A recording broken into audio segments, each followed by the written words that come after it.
Subject-verb agreement. Children, we will practice English conversation today.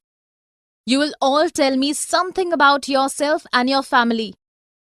I gets up at 6 a.m. That is incorrect. We will use singular form of get verb with I.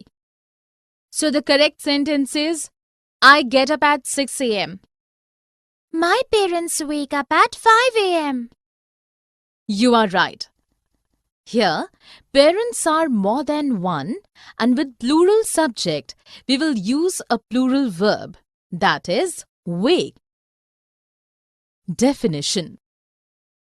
Subject-verb agreement means that a subject must agree with its verb in number and person.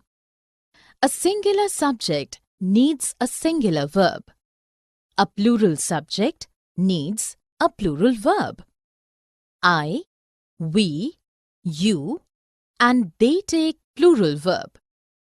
He, she, it take singular verb. Let us look at some other rules of subject-verb agreement. Each, either, neither, everybody, anyone, anybody, nobody, someone, somebody, everyone, and no one are singular, so they need a singular verb. Each of the girls will get a gift.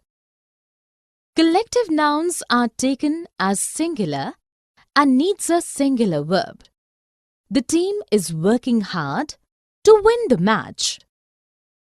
If two or more singular nouns or pronouns are joined by and they will need a plural verb, Rita and Suman are going to the market.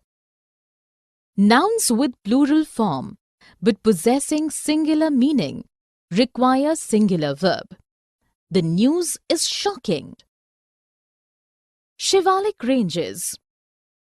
The mountains on the border of the Chandigarh and Panchkula have many attractions for tourists. One of the attraction is Chowki Dhane, Kasoli Ranges, huge lush green valley for another 100 kilometers ahead. As the journey continues, tourists will enjoy snowy mountains of Shivalik Ranges. Melt water from the snowy mountains flows through rivers which reaches up to Indian Ocean. Tourists enjoy Ridge and the Mall Road of Shimla.